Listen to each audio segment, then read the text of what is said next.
Hey guys, welcome back. Thanks so much for tuning in. Hopefully, your recovery journey is going awesome. I feel inspired to finish these last two chapters off and get you guys going on being of service. It's the best part of the program. All right, hopefully, you're in a place of peace today. And hopefully, you're fired up just like I am to finish off these last two chapters. Don't forget your trusty highlighter. And why wait? Let's jump into it. Chapter 10 to employers. Among many employers nowadays, we think of one member who has spent much of his life in the world of big business. He has hired and fired hundreds of men. He knows the alcoholic as the employer sees him. His present views ought to prove exceptionally useful to businessmen everywhere, but let him tell you. I was at one time assistant manager of a corporation department employing 6,600 men. One day my secretary came in saying that Mr. B insisted on speaking with me. I told her to say that I was not interested. I had warned him several times that he had but one more chance. Not long afterward, he had called me from Hartford on two successive days, so drunk he could hardly speak. I told him he was through, finally and forever. My secretary returned to say that it was not Mr. B on the phone, it was Mr. B's brother, and he wished to give me a message. I still expected a plea for clemency, but these words came through the receiver. I just wanted to tell you, Paul jumped from a hotel window in Hartford last Saturday. He left us a note saying you were the best boss he had ever had, and that you are not to blame in any way. Another time, as I opened a letter which lay on my desk, a newspaper clipping fell out. It was the obituary of one of the best salesmen I ever had. After 2 weeks of drinking, he had placed his toe on the trigger of a loaded shotgun. The barrel was in his mouth. I had discharged him for drinking 6 weeks before. Still another experience. A woman's voice came faintly over long distance from Virginia. She wanted to know if her husband's company insurance was still in force. 4 days before he had hanged himself in his woodshed.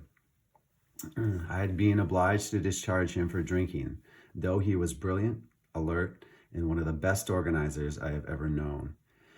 Here were 3 exceptional men lost to this world because I did not understand alcoholism as I do now. What irony! I became an alcoholic myself.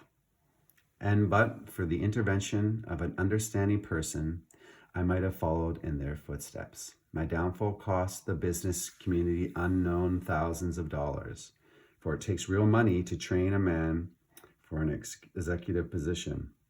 This kind of waste goes on unabated. We think the business fabric is shot through with situation which might be helped by better understanding all around. Nearly every modern employer feels a moral responsibility for the well-being of his help, and he tries to meet these responsibilities. That he has not always done so for the alcoholic is easily understood. To him, the alcoholic has often seemed a fool of the first magnitude. Because of the employee's special ability or of his own strong personal attachment to him, the employer has sometimes kept such a man at work long beyond a reasonable period. Some employers have tried every known remedy. In only a few instances has there been a lack of patience and tolerance. And we, who have imposed on the best of employers, can scarcely blame them if they have been short with us. Here, for instance, is a typical example. An officer of one of the largest banking institutions in America knows I no longer drink. One day he told me about an executive of the same bank who, from his description, was undoubtedly alcoholic. This seemed to me like an opportunity to be helpful, so I spent 2 hours talking about alcoholism, the malady, and described the symptoms and results as well as I could. His comment was, "Very interesting, but I'm sure this man is done drinking. He has just returned from a 3-month leave of absence, has taken a cure, looks fine, and to clinch the matter, the board of directors told him this was his last chance. The only answer I could make was that if the man followed the usual pattern, he would go on a bigger bust than ever. I felt this was inevitable and wondered if the bank was doing the man injustice. Why not bring him in contact with some of our alcoholic crowd? He might have a chance. I pointed out that I had had nothing to drink, whatever, for 3 years, and this in the face of difficulties that would have made 9 out of 10 men drink their heads off. Why not at least afford him an opportunity to hear my story? "Oh no," said my friend, "this chap is either through with liquor or he is minus a job. If he has your willpower and guts, he will make the grade." I wanted to throw up my hands in discouragement, for I saw that I had failed to help my banker friend understand. He simply could not believe that his brother executive suffered from a serious illness. There was nothing to do but wait. Presently, the man did slip and was fired. Following his discharge, we contacted him. Without much ado, he accepted the principles and procedure that had helped us. He is undoubtedly on the road to recovery. To me, this incident illustrates the lack of understanding as to what really ails the alcoholic, and the lack of knowledge as to what part employers might profitably take in salvaging their sick employees. If you desire to help, it might be well to disregard your own drinking or lack of it. Whether you are a hard drinker, a moderate drinker, or a teetotaler, you may have some pretty strong opinions, perhaps, and prejudices. Those who drink moderately may be more annoyed with an alcoholic than a total abstainer would be. Drinking occasionally and understanding your own reaction, it is possible for you to become quite sure of many things, which, so far as the alcoholic is concerned, are not always so. As a moderate drinker, you can take your liquor or leave it alone. Whenever you want to, you control your drinking. Of an evening, you can go on a mild bender, get up in the morning, shake your head, and go to business. To you, liquor is no real problem. You cannot see why it should be to anyone else, save the spineless and stupid. When dealing with an alcoholic, there may be a natural annoyance that a man could be so weak, stupid, and irresponsible.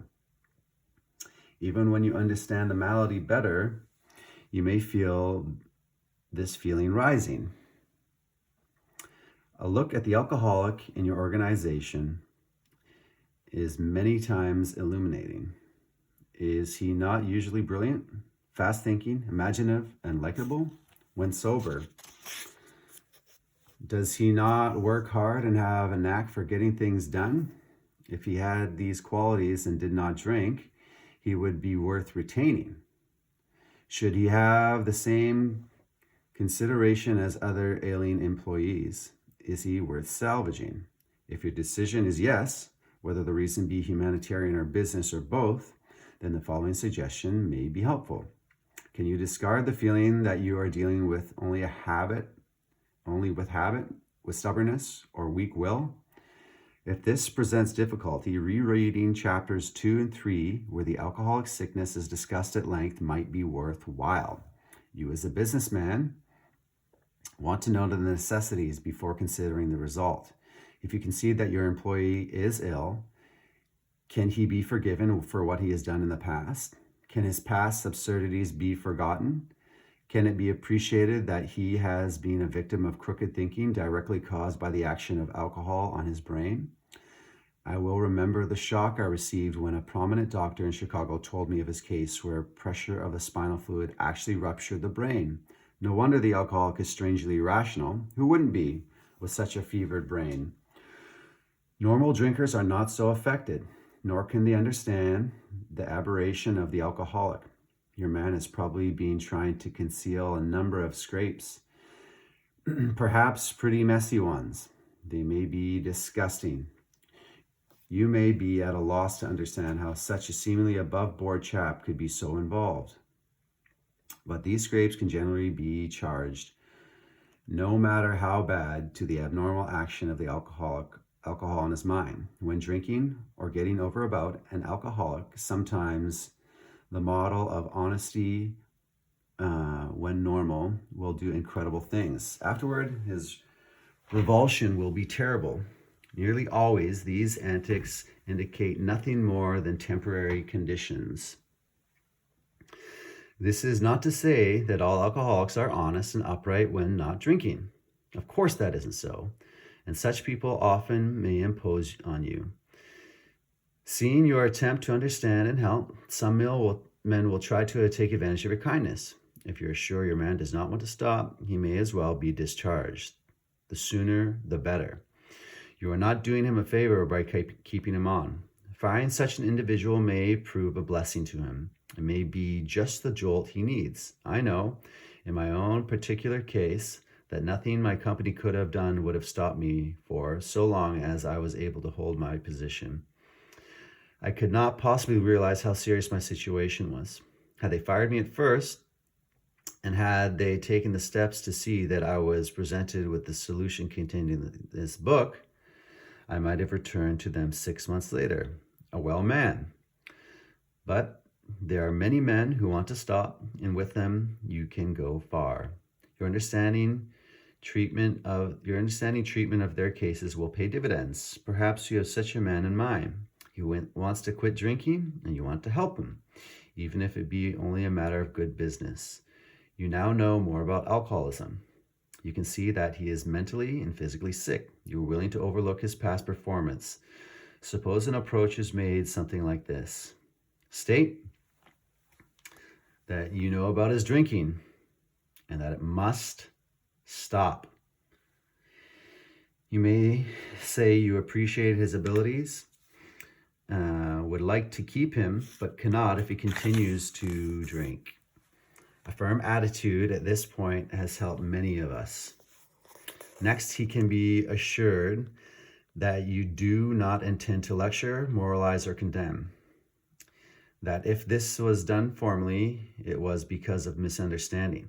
If possible, express a lack of hard feeling toward him. At this point, it may be well to explain alcoholism, the illness. Say that you believe he is a gravely ill person. With this qualification, being perhaps fatally ill, does he want to get well? You ask because many alcoholics, being warped and drugged, do not want to quit. But does he? Will he take every necessary step, submit to anything to get well, to stop drinking forever? If he says yes, does he really mean it? Or down inside, does he think he is fooling you, and that after rest and treatment, he'll be able to get away with a few drinks now and then?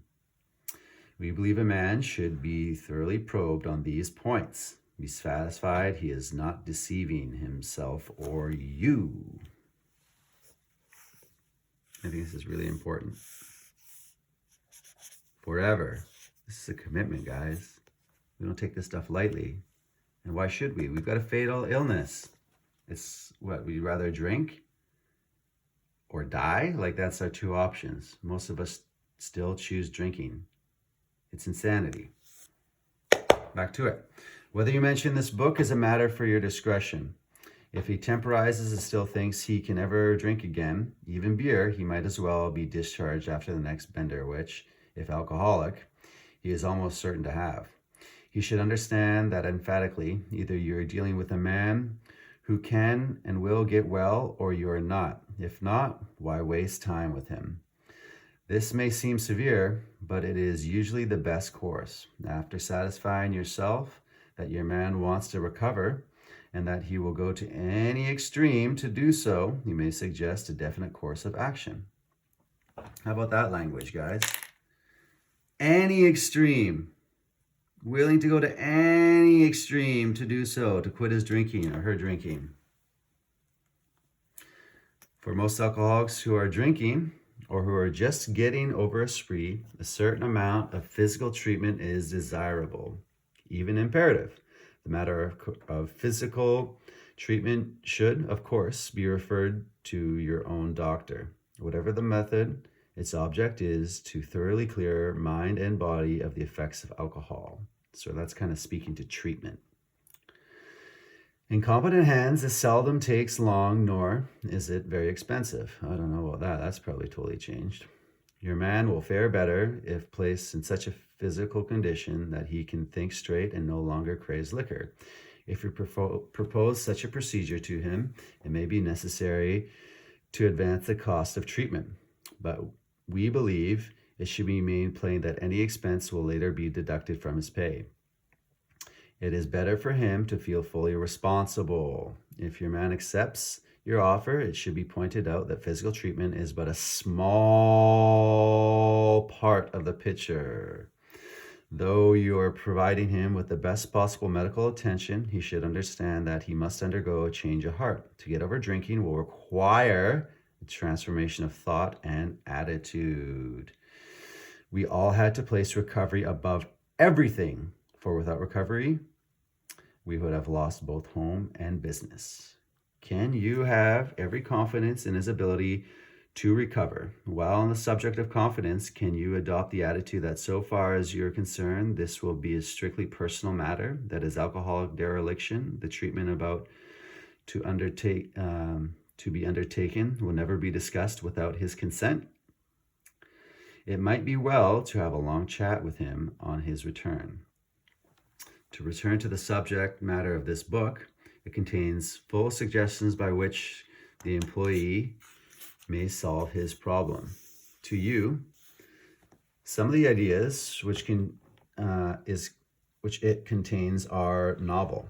Perhaps you are not quite in sympathy with the approach we suggest. By no means do we offer it at the last word of the subject, but so far as we're concerned, it has worked with us. After all, are you not looking for results rather than methods? Whether your employee likes it or not, he will learn the grim truth about his alcoholism or her alcoholism that won't hurt him a bit, even though he does not go for this remedy. We suggest you draw the book to the attention of the doctor who is to attend your patient during treatment. If the book is read the moment the patient is able, while acutely depressed, realization of his condition may come to him. Speaking on denial. Very powerful. Back to it. Hope the doctor will tell the patient the truth about his condition, whatever that happens to be. When the man is presented with this volume, it is best that no one tell him he must abide by its suggestions. The man must decide for himself or herself. You're betting, of course, that your changed attitude plus the contents of this book will turn the trick.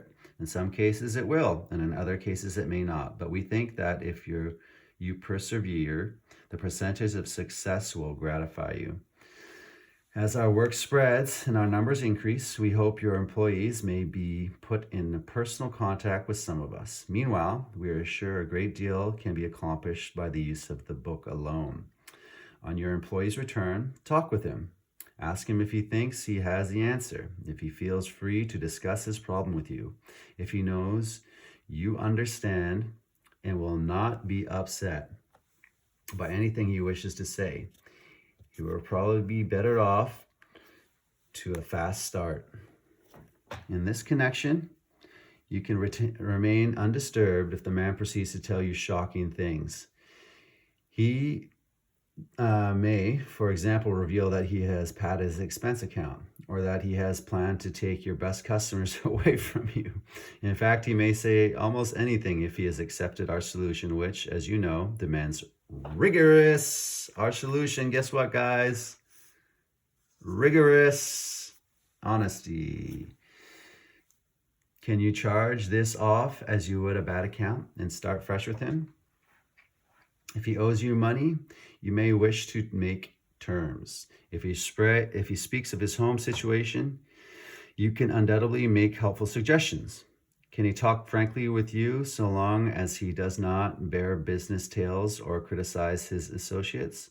With this kind of employee, such an attitude will command undying loyalty. The greatest enemies of alcoholics are resentment, jealousy, envy, frustration, and fear. Wherever men are gathered together in business, there will be rivalries. And arising out of these, a certain amount of office politics. Sometimes we alcoholics have an idea that people are trying to pull us down. Hypersensitivity, I'd say, for sure. Often this is not so at all, but sometimes our drinking will be used politically. One instance comes to mind, which a malicious individual is always making friendly little jokes about an alcoholic's drinking exploits. In this way, he was slyly carrying tales. In another case, an alcoholic was sent to a hospital for treatment. Only a few knew of it at first, but within a short time, it was billboarded throughout the entire company. Naturally, this sort of thing decreased the man's chance of recovery. I wonder why. The employer can many times protect the victim from this kind of talk. The employer cannot play favorites, but he can always defend a man from needless provocation and unfair criticism. As a class, alcoholics are energetic people. They work hard and they play hard. Your man should be on his mettle to make good. Being somewhat weakened and faced with physical and mental readjustment to a life which knows no alcohol, he may overdo. You may have to curb his desire to work 16 hours a day.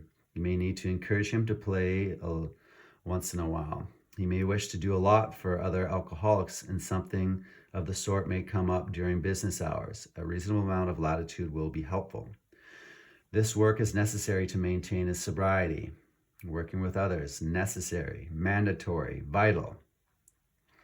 After a man has gone along without drinking for a few months, you may be able to make use of his service with other employees who are giving you the alcoholic runaround, provided, of course, they are willing to have a third party in the picture. An alcoholic who has recovered but holds a relatively unimportant job can talk to a man with a better position. Being on a radically different basis of life, he will never take advantage of the situation. Your man may be trusted. Long experience with the alcoholic excuses naturally arouses suspicion. When his wife next calls saying he is sick, you might jump to the conclusion he is drunk. If he is, and is still trying to recover, he will tell you about it, even if it means the loss of his job. For he knows he must be honest if he would live at all. Talk about rigorous honesty importance, eh? He will appreciate knowing you are not bothering your head about him, that you are not suspicious, nor are you trying to run his life so as he will be shielded from temptation to drink. If he is conscientiously following the program of recovery, he can go anywhere your business may call him. In case he does stumble, even once, you will have to decide whether to let him go. If you are sure he doesn't mean business, there's no doubt you should discharge him. If, on the contrary, you're sure he is doing his utmost, you may wish to give him another chance. But you should feel no obligation to keep him on, for your obligation has been well discharged already. This is another thing you might wish to do. If your organization is a large one, your junior executives might be provided with this book. You might let them know you have no quarrel with the alcoholics of your organization. These juniors are often in a difficult position. Men under them are frequently their friends. So, for one reason or another, they cover these men, hoping matters will take a turn for the better. They often jeopardize their own positions by trying to help serious drinkers who should have been fired long ago, or else given an opportunity to get well. After reading this book, a junior executive can go to such a man and say approximately this: "Look here, Ed, do you want to stop drinking or not? You put me on the spot every time you get drunk. It isn't fair to me or the firm. I've been learning something about alcoholism. If you're an alcoholic, you're a mighty sick man. You act like one. The firm wants to help you get over it. And if you're interested, there's a way out. If you take it, your past will be forgotten, and the fact that you went away for treatment will not be mentioned. But if you cannot or will not stop drinking, I think you ought to resign. Your junior executive may not agree with the contents of our book. He need not, and often should not show it to his alcoholic prospects. But at least he will understand the problem and will no longer be misled by ordinary promises. He'll be able to take position with such a man which is eminently fair and square. He will have no further reason for covering up an alcoholic employee. It boils right down to this: no man should be fired just because he or she is alcoholic. If he wants to stop, he should be offered a real chance. If he cannot and does not want to stop, he should be discharged. The exceptions are few.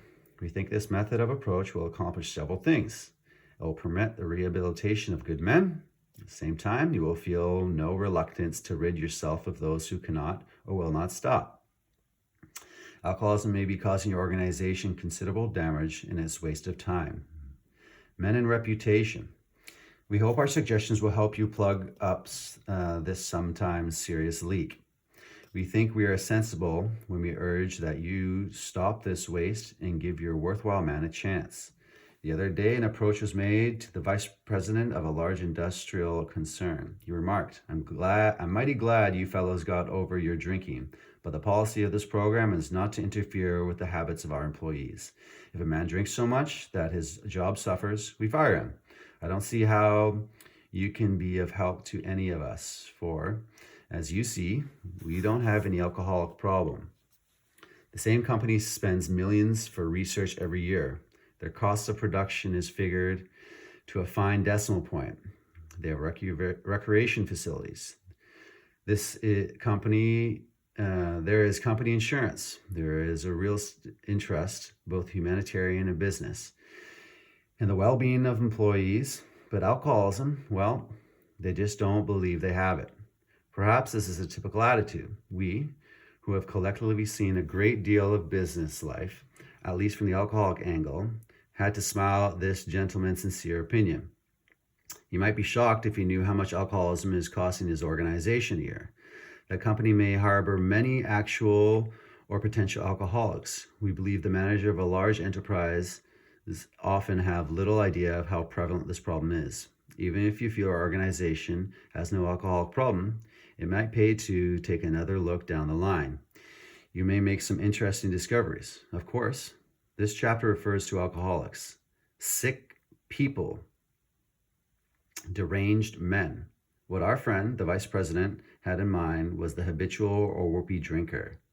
As to them, his policy is undoubtedly sound, but he did not distinguish between such people and the alcoholic. It is not to be expected that an alcoholic employee will receive disproportionate amount of time and attention. He should not be made a favorite. The right kind of man, the kind who recovers, will not want this sort of thing. He will not impose. Far from it. He will work like the devil and thank you to his dying day. Today, I own a little company. There are 2 alcoholic employees who produce as much as 5 normal salesmen. But why not? They have a new attitude and they have been saved from a living death. I've enjoyed every moment spent in getting them straightened out. Okay, guys, that's page 150. You know what that means. 14 more pages to go. In chapter 11, then we are done. I want to say thank you so much for sticking around this far. I'm so proud of you guys as you seek your own saving of the ass by doing the steps. It's really all about jumping in, doing the surgery, jumping out, and persisting. And you persist the best while you're thinking about other people and trying to bring light and love into the world. Don't forget to like and subscribe, guys. Have a wonderful day. Bye.